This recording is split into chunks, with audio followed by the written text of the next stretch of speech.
Good morning. I'm Sam Coull from Coull Films, and this is a comparison between the MacBook Air 13-inch screen, which I bought last November.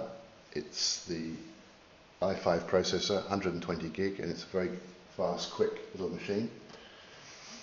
It folds up very thinly, and I put it in this cover, and I've carried that around travelling. It's not heavy, but the iPad is probably half the weight of the MacBook Air and a lot less in price. But if I need to do video editing or serious things on a day-to-day work basis, then the MacBook Air is definitely better. For DJing, I like the iPad because the screen is much more resistant to, say, a drink got tipped over it. It's less value, so you're not losing so much. If you lost it or it got stolen while you were out, you would not be so upset as if you lost £1,000 MacBook Air. Now let's look at the screens. I'd say, let's go back to the home screen. The screens are both equally bright. I've got them, I think, turned both right up on the brilliance. Let's have a look at the brightness of the, no it's not, let's turn that right up. And then this is a good little tool. With 4 fingers you just do that, and you're back to your toolbar at the bottom, which I like. I had the iPad 1 and I couldn't do that, so you don't have to keep on pushing the home screen going backwards. I did buy this iPad half price because the screen is cracked, as you can see there. It doesn't affect it while I'm using it. Obviously an easy thing to drop, and apparently it just knocked out this guy's hand and fell on the floor, so it dented it there and cracked the screen. New screen from Hong Kong is about €21, but it takes about 3 or 4 weeks to arrive. That's the only problem. Quite easy to remove the glass screen. Below that then you've got the LCD screen, and as you can see, the LCD screen still works perfectly. Plenty of videos on eBay, but basically you prise that off, being careful in 2 areas where there are some cables. It hasn't got the GPS antenna. I think Apple should have given us the GPS in the iPad Wi-Fi only version, not just the 3G, because it does create a few problems, and let's face it, all mobile smartphones now have got their own GPS. It'd be very easy to put it in the Wi-Fi one, but then they have the 3G version, which costs more. Okay, so screens are both very good. Battery life, very important. If you use the machines a lot, the battery life on both of them is very good. I had the MacBook Air 11-inch, and that was only about 5 hours. So if you get the MacBook Air 13-inch, Apple changed it over for me. It's very good of them. You get, I'd say, about 7 or 8 hours, depending on what you're doing, of course, and how bright you have the screen, the videos you're playing. The iPad would probably last longer than that, and you should get 10 hours out of it. I've noticed the iPad 3, this is the iPad 2, the iPad 3 definitely gets hotter, or very warm at the bottom right hand side of it. And it's a little bit heavier, and of course it's more expensive, so you will find a lot of people selling their iPad 2 for the better camera, the faster processor, etc. And you'll find iPad 2s at good second-hand prices on your local ad trader website or whatever. For travelling, if I was travelling and it was very important that I went lightly, possibly with no baggage at all, no rucksack, with the iPad on my body somewhere, which could be done, I've stuck it down the back of my, the top of my trousers, down the bottom of my back. I've put it on my chest, but if there could be a carrying device, that would be good. And you could travel with just that, telephone, credit cards, some money, and the little charger in, you know, these travel trousers that have a lot of pockets. If I wanted to do some video editing and see plans and do drawings, download music, use iTunes. I use the radio a lot in iTunes, I like that, which the iPad hasn't got, but I'll come on to that in a moment, how you get around that. I would go for the Air. So that cost me €250, half price. Yes, it's 500 new, or it was 2 or 3 months ago. This was about £1,000, and it's a much more powerful machine. You can do many jobs at the same time, uploading videos, downloading. It really is quite a powerful, quick tool. And the trackpad is very, very nice. With finger gestures on your trackpad, you can scroll up and down. Let's go to mail there. So I can scroll up and down all my mails with just 2 fingers.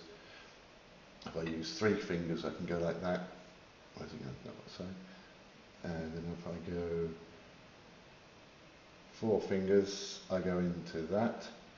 And then there's all sorts of things you can do with fingers if you have a look around and you're interested in that. But basically, just for scrolling up and down and pinching and zooming, I use Firefox, but if I want to zoom in that, I would just go like that. You see, with the control, positive and negative to bring it back again. If you're in Safari, you can pinch and zoom with your fingers. And I found Firefox to be a bit quicker. What else? I like to DJ quite a bit, and I use Tractor in the... Let's open that one up. In the MacBook Air. It's one of the best DJ programs around. There it is. Let's open that up.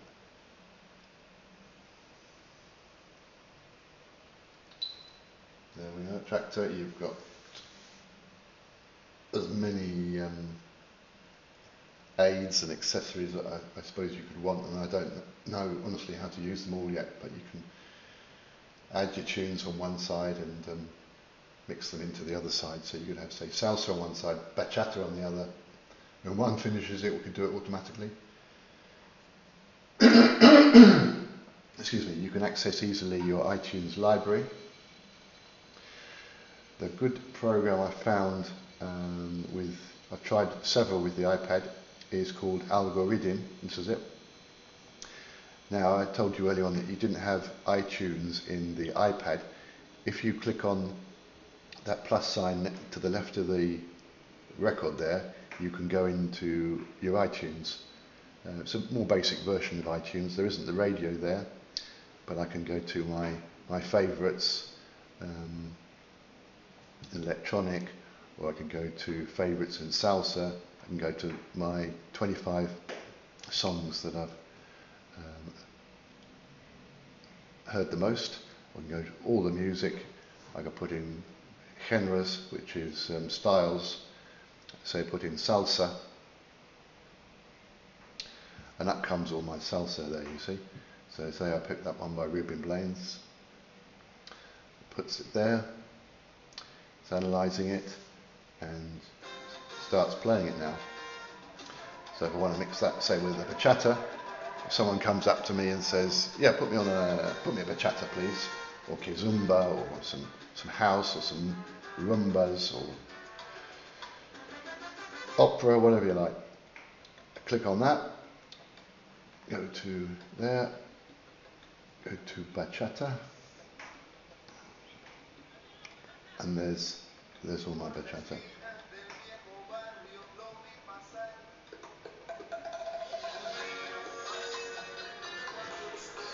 So I can switch between the two.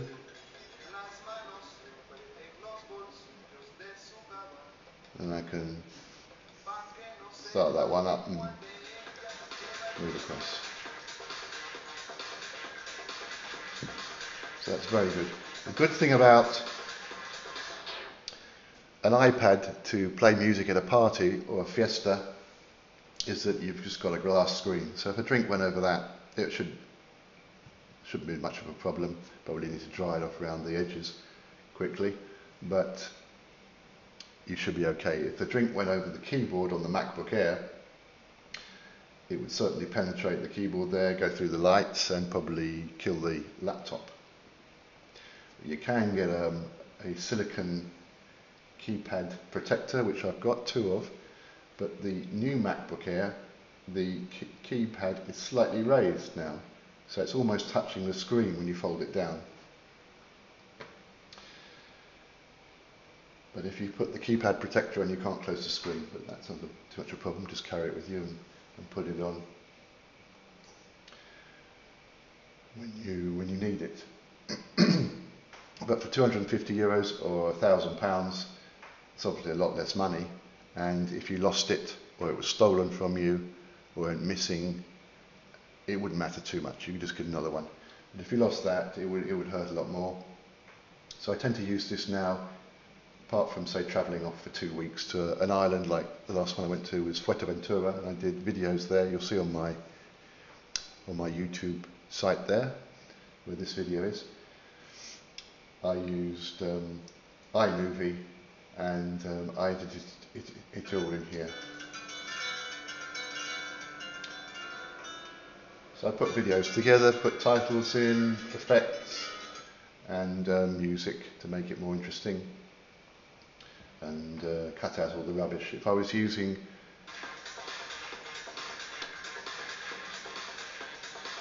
it always does that when I flick 4 fingers up. It starts the record playing, but it shouldn't. Anyway. If I go here to my iMovie in the iPad, you'll see it's much more basic. It works. You haven't got the opportunity to put in so many titles. You've got a few templates. It's possible, but it's a lot more basic. With this, you've got all sorts of effects which you can use, say, to blend the photos together or the videos together, like John Byrne effects, where you can have it rotating or you can have it blurring in together.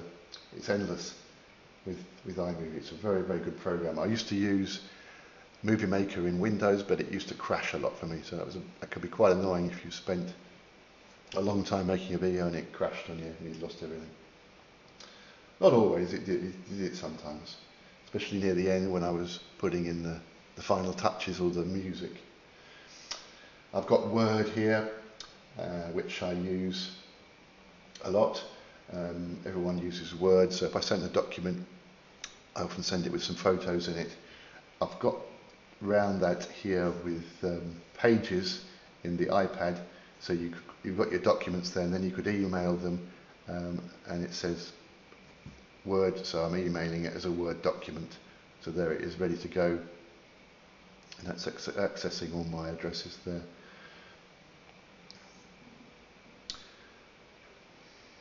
Yeah, this is a good program I like on the iPad, and it also works on telephones, Android as well. I've had it in the iPhone. This is it's called Navionics. This is the island of Ibiza, and we can zoom in, say, right on the pontoons. It overlays with Google if you want it. You just go into the settings here, and it doesn't rotate, but there's Google. You can connect it with Facebook and so on. It's very good, and just for, I think it was €12, it's well worth it. If you actually want that on Windows, I've rang the company up, that you're looking at €800.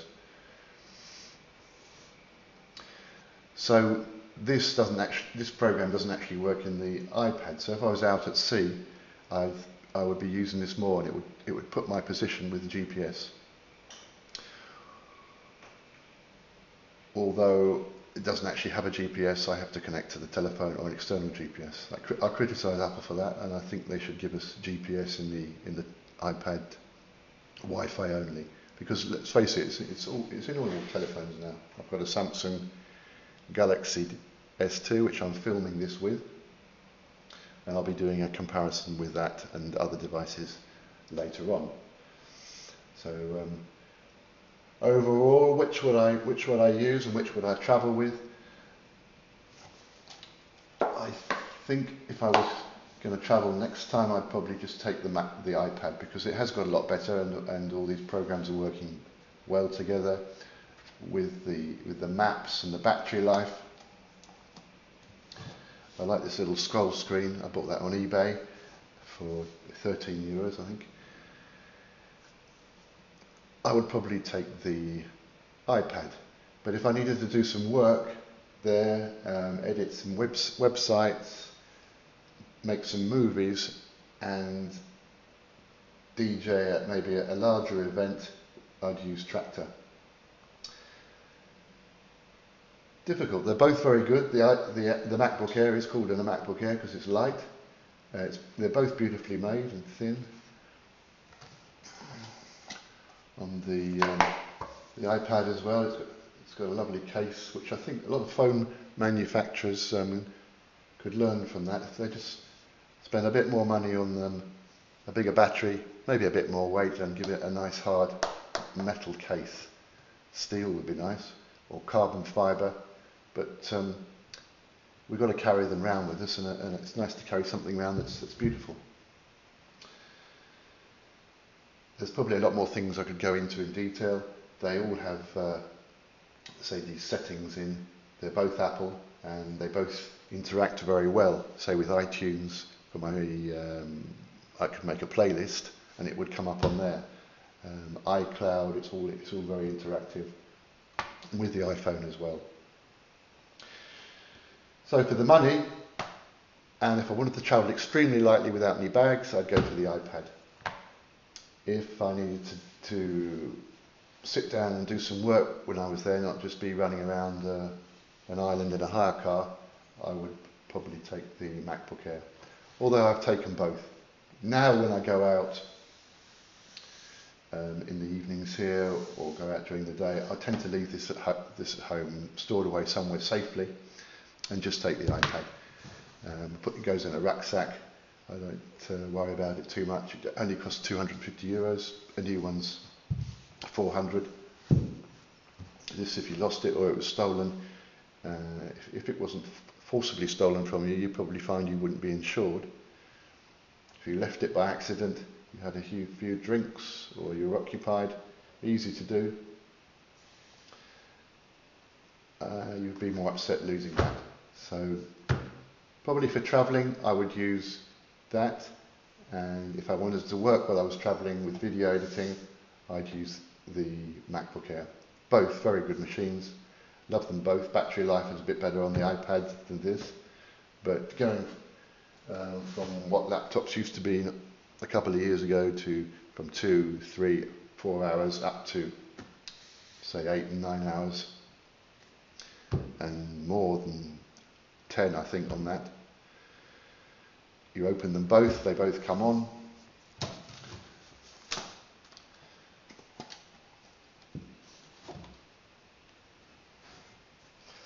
Very quickly.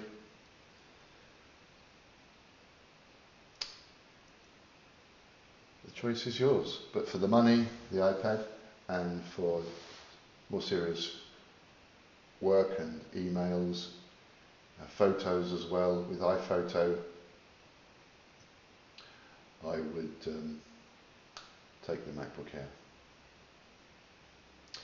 Good, this is Cool Films, saying goodbye now, and hopefully you'll be watching my next video. So Cool Films, adios.